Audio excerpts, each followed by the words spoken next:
Horses Helping Humans started 16 years ago. Quite by accident.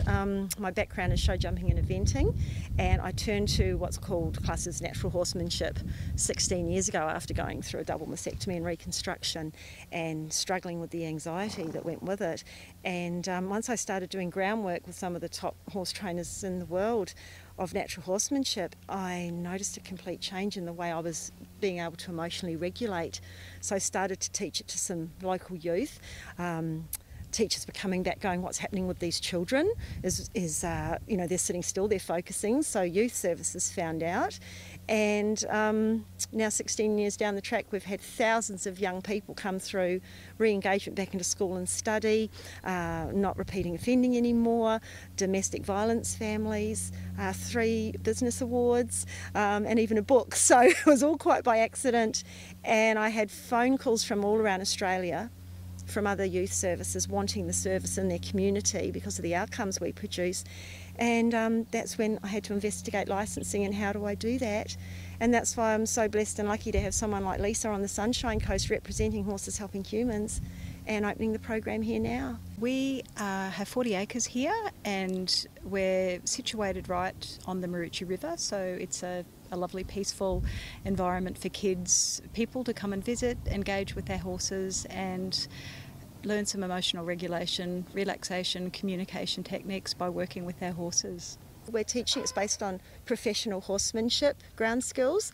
So how to make sure your horse respects you and connects with you and you communicate at a level where you're actually interchanging information is the same skills you need when you speak to another human being. So emotional regulation, how to breathe out and turn your adrenaline down so you don't either make your horse scared or think that they can take advantage of you.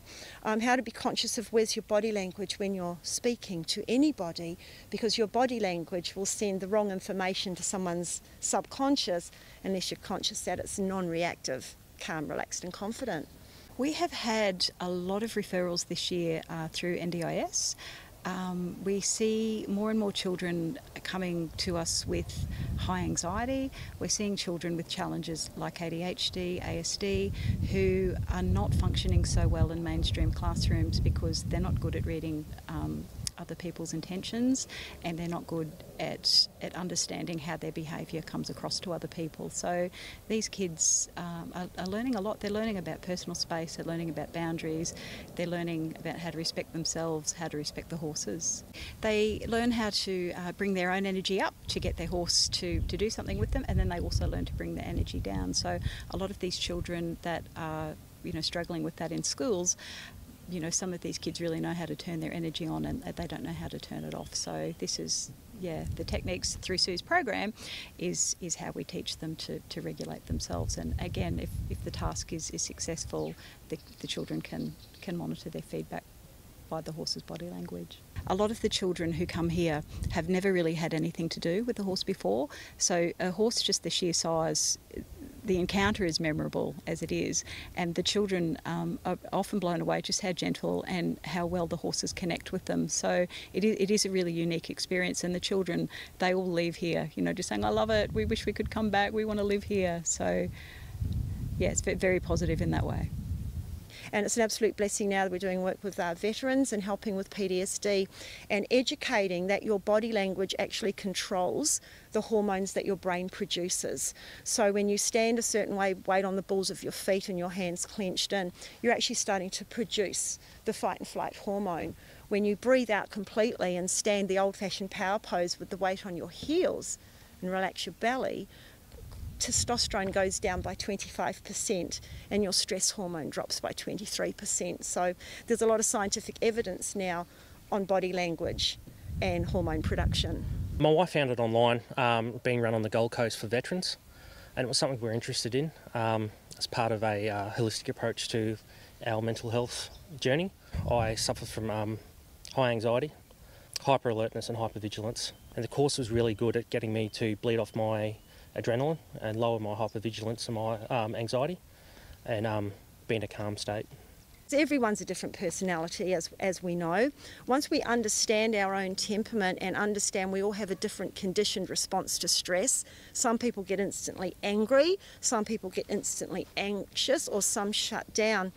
Once we understand that and the emotions that we have, that we're normalising anxiety and depression. It's nothing to be ashamed of. And then to learn a new way to walk, a new way to stand, a new way to breathe out when you sit down. Within the first lesson, we've got some emotional regulation and people going, oh my gosh, this feels amazing. It's practical and it's simple. I have a 6-year-old son, and because of my PTSD, I can be quite aggressive and come across quite angry. However, the course, it was only a few hours, but it made me look inside myself and see what I was portraying to my son of an angry man. And even in the last week, I've been able to my relationship with my son has improved because I'm more self-aware and able to ground myself better and communicate with him on a better level. If you observe some of the top horsemen in the world, they will spend time not doing much at all except observing the horse that they have to start working with. And this is a skill we have to start learning as human beings, that we stop, control ourselves and observe the situation. If we can start to have the awareness that the person in front of us is maybe starting to feel anxious, what do we need to do about that? We need to breathe out and take some pressure off them. If we notice that person might be starting to get a little bit aggressive, same with an aggressive horse, we need to relax our shoulders and not look like we're going to threat and make it worse. So what we teach here in the arena transfers immediately into the outside world, and it's about awareness and respect.